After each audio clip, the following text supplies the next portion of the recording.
Laidą pristato atnaujintas Škoda Yeti. Vienas automobilis, du skirtingi charakteriai. Škoda. Simply clever. Šiandien laidoje matysite. Avaringiausios sostinės sankryžos yra žiedinės. LNK žvaigždės ruošiasi startuoti ralyje. Kiek kainuoja keliai? Žiūrovų klausimas.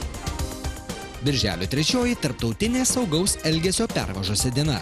Konkurso gatvių reporteris finalas ir nugalėtojai.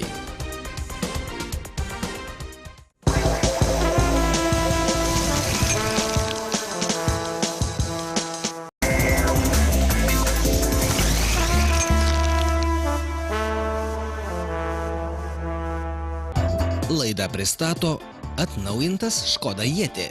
Vienas automobilis, du skirtingi charakteriai. Škoda. Simply clever.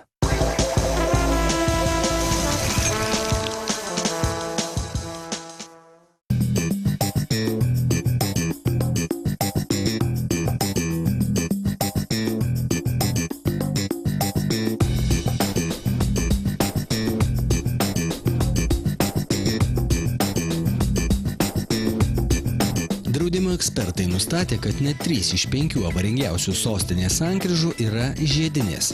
Daugiausiai eismo įvykių nutinka šiose Vilniaus vietose. Žiedinėse sankryžose Gerosios Vilties, Olandų gatvėse bei Žiede prie Forum Palace rūmų. Tai pačios didžiausios sostinės sankryžos. Kodėl erdviuose žieduose nutinka tiek daug eismo įvykių? Vien tik susidūrimo avarijų praėjusiais metais buvo fiksuota daugiau negu 11 tūkstančių, maždaug 40% tų įvykių įvyksta Vilniaus mieste. Iš esmės kiekvieną dieną fiksuojame tokius įvykius, kurie įvyksta žiedinėse sankryžose. Na, kaip žinome, žiedinės sankryžos yra vienos saugiausių pripažintos eismo judėjime, todėl įvykiai, kurie įvyksta žiedinėse sankryžose, jie nėra labai skaudus žalos padarimo prasme, tai yra dažniausiai žmonės nenukenčia, sugadinami tik tai automobiliai, bet be jokios abejonės įvykio aplinkybės rodo, kad susidūrimai vyksta būtent dėl to, kad vairuotojai yra nepakankamai atidūs įvažiuodami arba išvažiuodami iš žiedinės sankryžos. Miestuose ir užmiesčio keliuose tai yra du akivaizdūs skirtumai. Praktiškai užmiesčio keliuose nėra nei techninių, nei įskaitinių eismo įvykių, dėl to, kad tos žiedinės sankryžos yra rekonstruotos į šiuolaikiškas arba paprasčiausiai jos įrengtos naujai.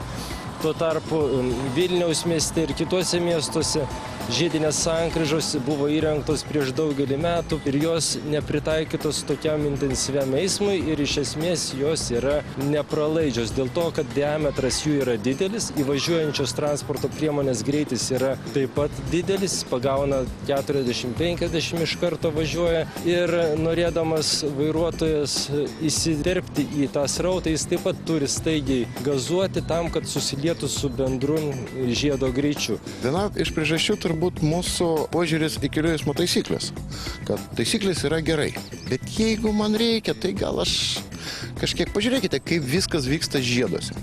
Visi žinom, kad jeigu mes norim važiuoti, ypatingai Vilniuje, jeigu mes norim važiuoti į 2, 3, 4 išvažiavimą iš žiedo, mes turėtumėm į žiedą įvažiuoti iš antros juostos. Tada viskas vyksta sklandžiai, tvarkingai, viskas gerai. Bet ar iš tikrųjų taip yra? Visi mes matome situaciją. Stovi eilė iš antros juostos ir eilė tų, kurie jaučiasi gudresni, kurie nori pravažiuoti iš pirmos, bet įvažiuojant į žiedą mes vis tiek visi atsiduriam toj pačioj antroje juostai. Viena iš priežasčių. Taip pat matome nemažai eismo organizavimo spragų, netinkamas ženklinimas, nėra aiškumo prieš žiedus. Kaip važiuoti žiede, į kurią juostą įvažiuoti, norint į vieną ar į kitą kryptį papulti. Tai tokie dalykai turėtų būti pakeisti ir patobulinti. Įvažiuodamas į žiedinę sankryžą vairuotojas, nežino, kurią, pavyzdžiui, eilę važiuoti. Jeigu jis, pavyzdžiui, nori sukti dešinę, tai jam patogiausiai būtų dešinė. Jeigu nori tiesiai važiuoti, jeigu nėra pažymėta prieš sankryžą, kaip jis turi važiuoti, tai vėlgi jis lygtai ir turėtų teisę iš pirmos eilės pravažiuoti sankryžą ir nuvažiuoti ne į pirmąją gatvę dešinėje, o kur nors toliau, o tankiai jau pačioj sankryžoje atsiranda ženklas netikėtai, kur parodo, kad į dešinę tik iš pirmos eilės galima važiuoti, o taip pat jeigu dar ir iš antros galima į dešinę, tada jis jau praktiškai kerta, galima antrą eilę ir lyg ir pažeisdamas kelių eismo taisyklės. Tai mano galva jau seniai galima buvo padaryti, taip kaip, pavyzdžiui, yra Taline, tai prieš žiedinę sankryžą jau pastatyti informuojantį mėlyną ženklą, kuris parodytų, kaipgi reikia ne tik kaip išvažiuoti, bet kaip ir įvažiuoti į tą sankryžą. Manau, tai vienas iš tokių faktorių būtų. Išankstinės informacijos dažnai trūksta. Ypatingai nevietiniai vairuotojai nežino, kaip bus organizuojamas eismas žiede ir aišku, kad nespėja pasiruošti. Jiems tada reikia priimti staigius, greitus sprendimus, kurie ne visą laiką yra saugus. Na, kalbant apie žymėjimą pačiose žiedinėse sankryžose, jis lyg ir neblogas, tiek, kiek tenka Vilniui važinėti, bet matyti dar mūsų vairuotojai kažkaip nesugeba. Kas yra žiedinė sankryža? Tai irgi yra, galima sakyti, gatvė su gatvėmis, kurios, arba prisijungia iš dešinės pusės. Tai reikėtų ir elgtis taip, kaip paprastai gatvė, ten, kur yra punktyrinės linijos, kur galima persirinkti. Ten persirinkti, kur jau yra ištisinė linija. Tai reiškia, negalima persirikiuoti. Ten ir nepersirikiuoti. Matyt, šito dar trūksta ir ta betvarkė, kai netinkamai įvažiavus į sankryžą, paskui tenka kirsti, galbūt net ir netyčia, galbūt tenka kirsti tas linijas jau, kad nuvažiuoti norimą kryptimį, ko gero išdaro. Tai yra žiediniai sankryžų judėjimas vyksta pagal tam tikras taisyklės ir dažnai vairuotojai jų nepaiso, įvažiuodami į žiedinę sankryžą iš pirmos eismo juostos ir tiesiai kirsdami, važiuodami į antrą eismo juostą žiediniai sankryžai arba išvažiuojant iš žiedinės sankryžos, vėlgi tiesiai išvažiuoja iš antros eismo juostos. Na ir žinoma, tų elementarių eismo taisyklių nepaisimas, jisai sukelia eismo įvykis. Pas mus galbūt išskirtinis bruožas skubėjimas. Mes visi skubam, mes visi vienas su kitu lenktyniaujame. O iš tų lenktynių išeina atvirkštinis variantas. Kuo daugiau mes stengiamės visus aplenkti, tuo ilgiau mes stovime. Na ir taip vadinamos naujosios turbo sankryžos, ar jos sprendžia avaringumo problemą? Jos sprendžia ir avaringumo problemą, ir pralaidumo problemą. Visų pirma, vairuotojui nebelieka jokių galimybių važiuoti taip, kaip jisai nori. Paprasčiausiai turbo žiede yra suformuoti borteliai, prieš žiedinę sankryžą yra nurodomos kryptis, kur nuvažiuosi įvažiavus į vieną ir į kitą juostą.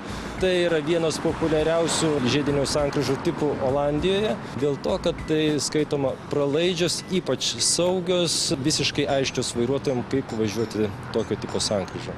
Pagrindinis patarimas vairuotojams tai būti atidiems kelyje ir gerbti vienas kitą. Stebėkite ženklus, stebėkite ženklinimą.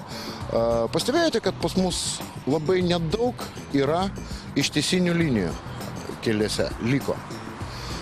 Nuvažiuoja kur nors į užsienį, taip, gatvės gražiai, tvarkingai išpaišytos, bet ar tik kelininkų čia problema? Ten tiesiog niekas per tas ištisinės linijas nevažiuoja. Todėl yra žymėjimas, todėl aišku, kur važiuoti. Pas mus pažiūrėkite, atnaujina pavasarį ženklinimą, po savaitės, po 2 savaičių, kai kur iš ištisinių linijų jau pasidaro brūkšninės, jos jau yra suvažinėtos. Galbūt ir čia avarijų priežasties, kad mes nelabai žiūrime, kas yra nupaišyta ant kelio. Paryžiuje Triumfo arko žiedas yra turbūt bene pats didžiausias pasaulyje. Ten važiuoja automobiliai bene 10 eilių, iš kairės suka į dešinę, iš dešinės į kairę, bet ten avarijų nevyksta. Taip, mane tas žiedas irgi kartais stulbina, tiesiog atrodo, kad jis susikemša jau galutinai ir neaišku, kaip jis įvažinės, bet kažkaip tai visi įsivažinėja. Avarijų ten galbūt nevyksta, kad ten ir greičio visiškai nėra, ten praktiškai mašinos stovi. Kaip jos įsivažinėja, man kartais irgi lieka misle, bet tas žiedas tikrai, jis ne tik didžiausias, bet jis ko gero unikaliausias pasaulyje. Tai, kad yra absoliuti betvarkė jame, bet pasirodo tai betvarkė, galbūt vis dėlto ten jau pačiam žiedė galioja kažkiek ta dešinės rankos taisyklė ir vis dėlto jie kažkaip sugeba įsivažiuoti. Turbūt sprendžia viską būtent vairuotojų tarpusavio supratimas, tolerancija. Manau, kad taip, o šito pas mus dar vis dėlto trūksta. Didmiesčiuose net ir vien sostinėje yra kelių skirtingų tipų žiedinės sankryžos su skirtingais eismo juostų skaičiais įvažiavimuose. Tad bendras patarimas vairuotojams būtų toks. Kiek galima anksčiau stebėkite krypčių eismo juostose ženklus, vadovaukitės jais ir ant kelio nubraižytomis linijomis. Tada važiuoti vadinamų žiedų bus lengviau bei saugiau. Ir nebūkite gudresni už kitus bandydami juos aplenkti. Dėl nedrausmingų vairuotojų spūstis ties įvažiavimais į žiedinės sankryžas tik didėja.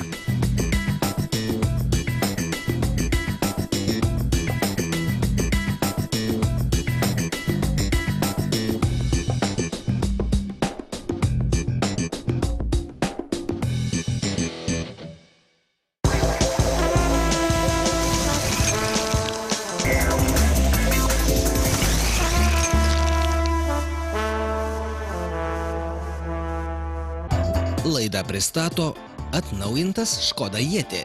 Vienas automobilis, du skirtingi charakteriai. Škoda. Simply clever.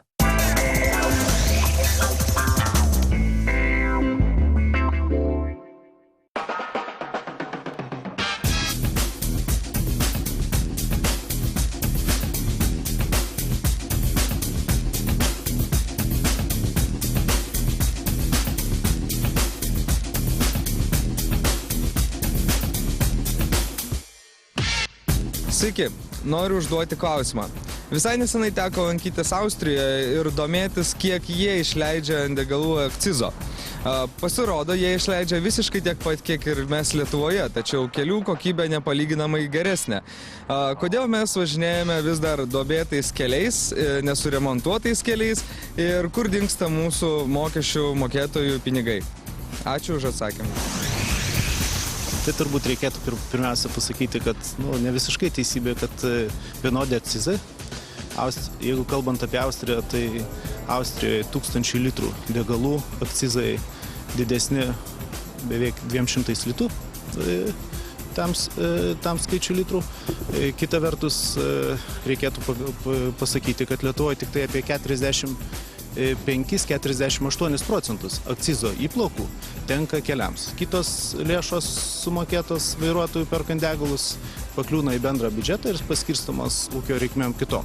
Šiemet biudžetas sudaro 1,060 milijonų. Iš tos sumos šiemet 25% patenka vietinės reikšmės keliams, tai yra miestų gatvėms, ir 5% paskirsto Lietuvos vyriausybė nutarimų rezervo lėšas, kurios irgi iš dalies didžiąją dalimi patenka vietinės reikšmės keliam. Likusios lėšos tenka valstybinės reikšmės keliam, kaip minėjau, 21 000 kilometrų, iš kurių 26% lėšų patenka kelių priežiūrai. Tai rutiniai darbai, žiemą sniego valymas, druskos barstymas, vasarą defektų šalinimas, plyšių užtaisimas, duobių užlopimas. Likusios lėšos eina, dalis lėšų patenka keliams rekonstruoti, paviršiaus apdorojimo darbams, žvyrkelio asfaltavimui, eismo saugumo priemonėms, ypač didelį dėmesį skiriama, ir dalis lėšų patenka tokiom bendrom reikmėm, tiem patiem, lyg ir su keliais, kelių rekonstrukcija mažai susijusiems, radarų finansavimui, ir dar visą eilę galima surasti tų pačių viniečių gamybai, platinimui, iš kurių paskui grįžta mokesčių pavidalu pinigai. Tai pasiskirsto biudžetas. Papildomai dar yra ES paramos lėšos, kurios didžiąją dalimi eina į magistralinius tarptautinius transporto koridorius. Todėl šiai dienai mes ir turim magistralinius kelius, yra pakankamai, esama situacija, matot, kad nebloga magistraliniuose keliuose, o krašto rajoniniuose keliuose kelių dangos yra, afirktinos būklės šiandien. Ir jeigu nepasikeis požiūris į kelių sektorių, kad, keliai buvo kažkada pastatyti, jie turi tarnavimo laiką. Tai jų resursas yra įsekęs. Prieš 3 metus jau buvo atlikti skaičiavimai, kad minimalus finansavimas turėtų būti 1,750 milijonų, neskaitant visų infliacijų pabrangimų, nes tos pačios naftos bitumo kainos didėja, smėlio, žvyro, skaldos kainos didėja kiekvienais metais, ir mes kiekvienais metais atliekam fiziškai mažiau kilometrų, nei atlikdavom prieš 5, 7 ar 10 metų. Galima dar turbūt paminėti ir tai, kad nepaslaptis, kad oficiali statistika yra, kiek Lietuvoje surūkoma cigarečių kontrabandinių. Apie 30%. Tai oficialios statistikos nėra, kiek į Lietuvą patenka degalų nelegaliai, už kuriuos Lietuvoje nesumokamas akcizas. Internete galima surasti, kad apie 20, 30 ar net 40% tai sudaro. Jeigu, sakykime, 20-30% kontrabandinių degalų pakliūna ar nesumokama akcizai, tai sudaro apie 600 milijonų litų per metus. Tai šiuo atveju reikėtų keisti mums visiems vairuotojams požiūrį. Turėtumėm pirkti degalus degalinėse, sumokėti visus mokesčius ir tai prisidėti prie tų pačių kelių plėtros.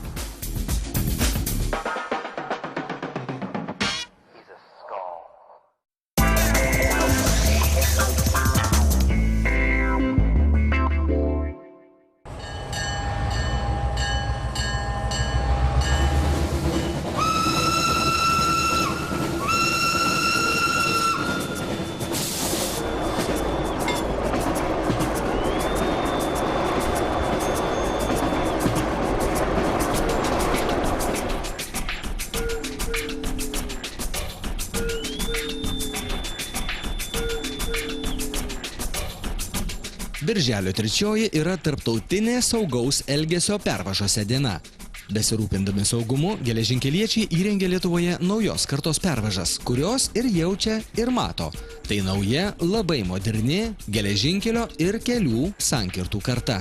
Birželio 3 yra paskelbta tarptautinė saugaus elgesio pervažose diena. Renginiai bus visoje Europos Sąjungoje, daugelėje pasaulio valstybių. Taip pat mes ir Lietuvoje organizuojame tokią akciją Birželio 3-5 dienomis, kurios metu kviesime žmonės saugiai elgtis pervažose, tobulinsim, galbūt gerinsim jų įgūdžius, kaip saugiai elgtis pervažose. Na, aišku, aiškinsim, dalinsim informaciją apie nelaimės įvykusias pervažose ir apie saugų elgesį. Lietuvoje pradėtos rengti naujos kartos pervažos, kurios padidins saugumą. Lyginant su paprastom, tom įprastom pervažom, kurias mes daugelis pažįstame, jos yra 4 kart saugesnės. Visų pirma, jūs matote, tai yra dvigubi šlagbaumai.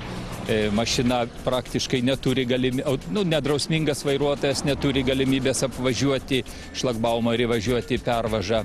Jeigu pervažoje yra sustojusi transporto priemonė, artėjančio traukinio mašinistas gauna garsinį signalą apie tai, kad pervaža yra užimta. Taip pat mašinistas gavęs tą signalą, jis turi galimybę ir pamatyti vaizdą.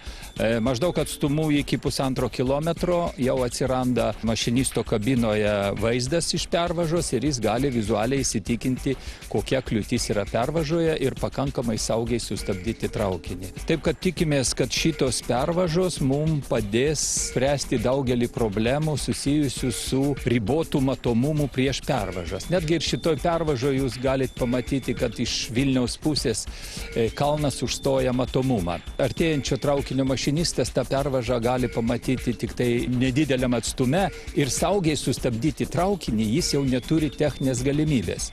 Įrengus šitą saugos sistemą, jis jau tokią galimybę turės gerokai anksčiau ir galės traukinį saugiai sustabdyti. Naujos sistemos pervažų dabar atliksime bandomą eksploataciją, nes siekdami didinti greitį traukinių, mes norime tarp Vilniaus ir Kauno greitį pakelti iki 160 km per valandą. O tam mums reikia, kad geležinkelio susikirtimas su pervaža būtų skirtinguose lygiuose arba pervažos turi būti pakankamai saugios. Tai šitų naujos kartos pervažų bandomoji eksploatacija galbūt leis mums atpiginti šito projekto įgyvendinimą. Tokios pervažos įrengimas mums kainuoja apie 500 000, bet tai yra, taip sakykime, bandomieji pavyzdžiai. Jeigu pradėjo įteisinus juridiškai tas pervažas ir pradėjus jas masiškai dėkti, aš manau, jų kaina turėtų mažėti. O žinot, saugumas ne vien pinigais matuojamas. Jeigu bus saugu, jeigu nebus mirčių ir nelaimių, tai tie pinigai tikrai grįž su kaupu.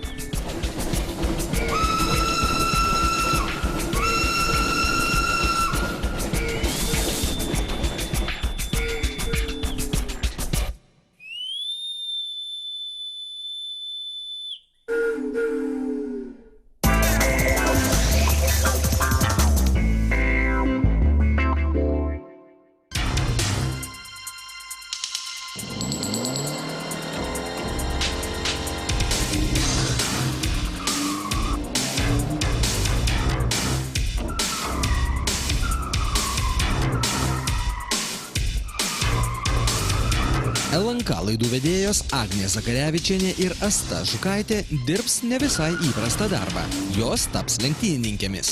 Abi damos startuos tarptautinėme press ralyje ir vairuos naujausius Peugeot automobilius. Abiems talkins žinomi lenktynininkai. Agnė šturmanu bus Rokas Kvaracėjus. O Astai asistuos vienas labiausiai patyrusių Lietuvos lenktynininkų Ramūnas Čepkauskas. Beje, žurnalistų varžybose šturmanais dirbs daug ralio lenktynių elito. Žiūrovai išvys Vytautą Švedą, Deividą Jocių, Joaną Survilaitę. Tačiau šįsyk sėdinčius ne prie vairų, o antrųjų pilotų kėdėse. Iki ralio likus keletui savaičių LNK damos plušo treniruotėse, bandė suprasti greito ir tikslaus vairavimo paslaptis. Abejojau, galvojau, niekada to nedariau. Pirmas kartas, bet visą laiką būna tas pirmas kartas. Sutikau, gavau gerą šturmaną, Roką, jauną, labai iniciatyvų, kur sako, tu neprivalai laimėti ir negalima taip netgi galvoti. Tiesiog parodyk, ką moki geriausia. Vairuoji neblogai, čia jo žodžiai. Bandysim kažką iš to išpešti. Mes gana aktyviai treniruojamės, kai išvažiuojam, tai 5-6 valandas dienoje. Mes pradžioje nežinojome, ką reikės daryti, nes jam irgi pirmas press ralis yra. Išvažiavo mokytis ant žvyro. Linojo, šlapia buvo, žvyras, didelis greitis. Jis mane pravežė, parodė, kaip reikia nuvairuoti. Aš moku. Kiek gal 16 metų vairuoju, galvoju, tikrai nieko labai sudėtingo. Tik tai neapskaičiavau savo galimybių ir kelio slidumo. Ir galų gale vairavimo sugebėjimų, aš tai ne Rokas. Ir gavosi taip, kad turėjom, nepasakysiu, kad turėjom incidentą. Nelabai norėčiau pasakoti, bet Rokas tik tiek pasakė. Viskas gerai atsisukęs? Sakau, taip. Tada sako, taigi džiaukis, kaip žargonu jūs sakant, lenktynininkų stogo nebuvo. Sakau, tai ačiū Dievui, kad stogo nebuvo, nes aš tikrai... Ir po visko to, kas įvyko, stogo nebuvo, taip kad nieko per daug ir nebuvo, jų žodžiais tariant. Jisai sako, tai kadangi nieko čia tokio, tai tęsim treniruotę. Tai mes ir tęsime, taip ir treniruojamės. Tuo tarpu žurnalistui Dainiui Leonavičiui ruoštis reikia kur kas mažiau. Jis dalyvavo visuose 18 iki šiol surengtuose press raliuose ir laimėjo net 7 iš jų. Būtent žurnalistų ralis jį atvedė į lenktynių pasaulį. Suviliojo fiziką pakeisti kitą profesiją ir tapti žurnalistu. 19 tarptautinėme press ralyje šiemet tikimasi sulaukti apie 50 ekipažų ne tik iš LNK, bet ir iš kitų televizijų, dienraščių, pagrindinių interneto portalų. Taip pat čia startuos ir užsienio – Latvijos, Estijos, Suomijos, Lenkijos bei Ukrainos žurnalistai. Kolegas susiburti šiemet pakvietė Radviliškio miestas ir šio miesto centre žiūrovai šeštadienį galės stebėti žurnalistų lenktynės ne tik automobiliais, bet ir geležinkelio drezinomis. Juk Radviliškis – geležinkeliečių sostinė. Penktadienį 17 val. Žurnalistų meistriškumą bus galima įvertinti Panevėžyje, prie buvusio Bahov prekybos centro. Čia bus surinktos ir vietinių lenktynininkų varžybos. Per 2 dienas dalyviams teks įveikti apie 20 greičio ruožų – Panevėžio, Radviliškio ir Šiaulių regiono keliais.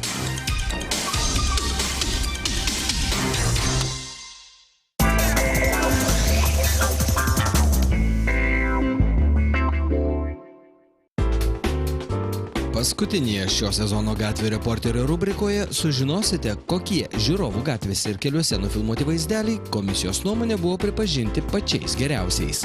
Iš Lietuvos kelių direkcijos prie Susisiekimo ministerijos, kelių policijos, rubrikos gatvės reporteris partnerio bendrovės Altas atstovų ir laidos Ne vienas kelyje kūrėjų suburta komisija į mažąjį finalą atrinko 20 pačių įdomiausių siužetų. Jų autoriai buvo pakviesti dalyvauti didžiajame antrojo etapo finale. Klaipėda Kaunas kelyje buvo kamštis ir per žalią juostą į priešingą pusę išvažiavo automobilis ir galėjo baigtis iš tikrųjų liūdna situacija. Tokių baisių situacijų tenka dažnai nufilmuoti? Tokią baisę pirmą kartą mačiau iš tikrųjų. Ne visi autoriai galėjo dalyvauti finale, bet kiekvienas iš atvykusiųjų galėjo balsuoti ir rinkti patį iš 12 finalininkų.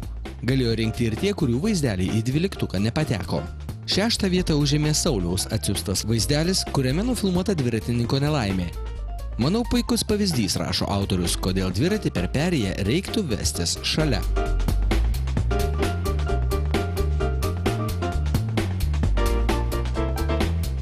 Penkta vieta atiteko šiems kadrams. Ir vėl su dviratininku. Pastariesiems keliuose galiojo tos pačios taisyklės, kaip ir automobilių vairuotojams. Degant geltonam šviesoforo signalui, nei vienam, nei kitam važiuoti negalima. 4. vietą užėmė šis linksmas vaizdelis, kurį nufilmavo Darius. Ar žinote, ką dabar matote? Ten vežime žmogelis miega, o arklys pavargalį veža, tikėkimės, namo. Autorius šį vaizdelį pavadino latviškas autopilotas ir jį nufilmavo Lietuvos-Latvijos pasienyje. Gerai, kai galima pasitikėti tikrais draugais, nors jie ir keturkojai. Prizinę 3. vietą užėmė ir iš bendrovės Altas dovanų muzikinių garsiakalbių komplektą gavo vairuotojui Ryčkai iš Utenos prisistatęs autorius. Jis rašo, Utenoje per perėjas mandagiai vaikšto ir antys. Štai koks pavyzdingas eismo dalyvis. Kaipgi tokio nepraleisi perėjoje. Iš jo pasimokyti galėtų ne vienas gatvių reporterio rubrikoje matytas besparnis eismo dalyvis.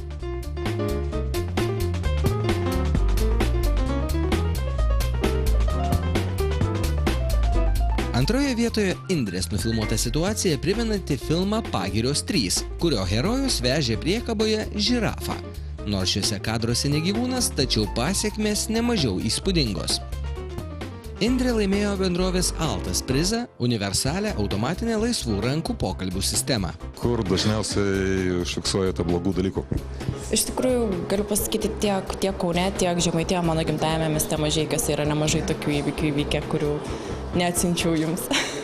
Kurie yra blogesni vairuotojai? Manau, kad kauniečiai. Taip. Kuo pasižymi kauniečiai? Gal nepadariu savo elgesiu kitiems dalyviams eismo. Nepadarus elgesys kas? Kas tai yra? Nepadarus gestai ar, nežinau, mimikos visokios. Netgi damai? Viską būna. Na, o geriausiu praėjusios laidos sezono pusmečio žiūrovų nufilmuotų vaizdelių buvo pripažintas šis. Jį nufilmavo Edgaras. Tai tiesiog buvo paprasta diena, važiavau į darbą, kalbėjau su klientu ir tiesiog priešais vyko tas nedidelis mašinų susidūrimas. Labai negalvodamas, aš pamačiau, kad tas avarijos sukėlėjas kaip ir nuvažiavo toliau, net nepristabdęs. Numerį. Tai aš jį pasivijau, prie šviesoforo rodžiau, kad sustotų šalikelėje ir iškviestų policininkus, bet moteriškė tiesiog paėmė ir nuvažiavo toliau. Jūs bijotės iki pat, reiškia, tiek, kiek galėjot vykti? Ne, tai buvo galima ir ją po miestą vaikytis, bet kam tai reikia. Tiesiog buvo užfiksuotas numeris, užfiksuotas vairuotojas ir ta medžiaga perduota policijai. Šio vaizdelio sėkmę matyt lėmė ir tai, kad nufilmuotas ne tik incidentas, bet ir veiksmas po jo. Pats autorius ne tik bandė sustabdyti eismo įvykio kaltininkę, bet ir apie incidentą pranešė policijai. Pasielgė labai pilietiškai. Taigi Edgaras pelnė ir pagrindinį konkurso gatvių reporteris antrojo finalo prizą. Bendrovės Altas atstovas jam dovanojo labai geros kokybės HP Full HD vaizdo registratorių. Iš tikrųjų, kiek pastebėjau, tai labai džiaugiuosi, kad labai padaugėjo žmonių, kurie siunčia tos vaizdelius ir pastebėjau tik tai tendencija tokia, kad tų vaizdelių daugiau pasirodė tokių mandagių vairuotojų, iš tikrųjų, kurie sustoja, praleidžia, padeda ir nėra tokių baisių. Tai manau, kad žmonės kultūringėja, gal taip galima pasakyti, pas mus ir tie vaizdeliai gal padeda kitiem vairuotojam. Labai smagu, kad visuomenė įsitraukia į šitą veiklą. Labai smagu, kad siužetų skaičius nemažėja, o daugėja. Tai rodo visgi visuomenės tokį, pasiryžimą ir nenorą taikstyti su tais, kurie elgėsi galbūt blogai kelyje.